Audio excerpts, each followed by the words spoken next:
ନାହିଁ ନାହିଁ ନାହିଁ ମୁଁ ଇଏ ତ ଓଡ଼ିଶା। ଏଠାରେ ଏମିତି ସବୁ ହୁଏନି। ଧେ ଇରେ କାହିଁକି ସେଇ ବିଜୁ ବାବୁଙ୍କୁ ନେଇକି ଆପଣମାନେ ଏତେ ସବୁ ତିରସ୍କାର କରୁଛନ୍ତି?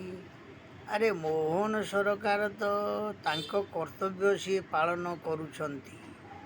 ଆଜି ଦେଖୁଥିଲି ମିଡ଼ିଆରେ କ'ଣ ନା ବିଜୁ ବାବୁଙ୍କ ପ୍ରତି ଅସମ୍ମାନ ହେଉଛି। କ'ଣ ଅସମ୍ମାନ ହେଉଛି? କିଏ କରୁଛି? ତାକୁ ଧର। ଆରେ ବିଜୁ ବାବୁଙ୍କର ମୁଣ୍ଡ କାଟିଥିଲା ଯିଏ, ସିଏ ତ କ'ଣ ବିଜେଡ଼ିର ବୋଲି ଜଣାପଡ଼ିଲା। ଧେ ତା ଭିତରେ ପୁଣି ବିଜୁ ବାବୁଙ୍କର ନାଁକୁ ଆପଣ ଏମିତି କାହିଁକି ସବୁ କରୁଛନ୍ତି?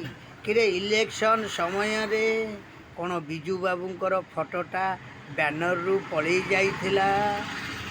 ଆଉ ସେଠାରେ ଲାଗିଥିଲା ନବୀନ ବାବୁଙ୍କର ଫଟୋ।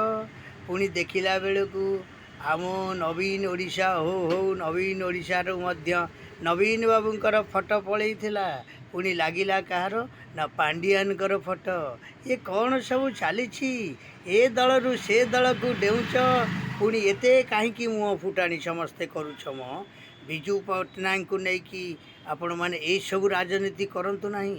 ବିଜୁ ବାବୁ ହେଉଛନ୍ତି ଓଡ଼ିଶାର ବରପୁତ୍ର, ଓଡ଼ିଶାର ସେ କଳିଙ୍ଗ ଷଣ୍ଢ। ତେଣୁ ତାଙ୍କୁ ନେଇକି ଏଇସବୁ ରାଜନୀତି କରିବାଟା ଠିକ୍ ନୁହଁ।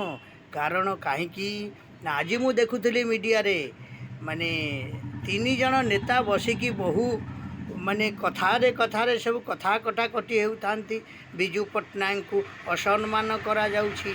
ନାହିଁ ନାହିଁ, ଅସମ୍ମାନ କରୁଛି କିଏ? ତାକୁ ଧର, ତାକୁ ଜେଲରେ ପୁରାଅ, ତାକୁ ଲୋକଲୋଚନକୁ ଆଣ। ଆଉ ସବୁ ତ କରୁଛ, ସବୁ ତ ଦେଖୁଛ, ପୁଣି ଏମିତି କାହିଁକି ହେଉଛ ମ? ଧେ ଇରେ ଇଏ ଓଡ଼ିଶା, ଏଠି ସବୁ ଏମିତି ହୁଏନି। ଆପଣମାନେ ବିଜୁ ପଟ୍ଟନାୟକ ଫଟୋକୁ ଉଠେଇ ଦେଲେ ଇଲେକ୍ସନ୍ ସମୟରେ, ଆଉ ନବୀନ ବାବୁଙ୍କ ଫଟୋକୁ ଲଗେଇଦେଲେ। ପୁଣି ନବୀନ ବାବୁଙ୍କ ଫଟୋକୁ ଉଠେଇ ଦେଲେ, ପୁଣି ଲଗେଇଦେଲେ ପାଣ୍ଡିଆନଙ୍କର ଫଟୋ। କୁଆଡ଼େ ଯାଇଥିଲେ ଓଡ଼ିଶାର ସେଇ ପୂର୍ବତନ ସବୁ ଯେଉଁ ବିଜୁ ପ୍ରେମୀ ପୁରୁଣା ନେତାମାନେ ମ? ଏବେ ସବୁ ବହୁ ଫୁଟାଣି ମାରୁଛ।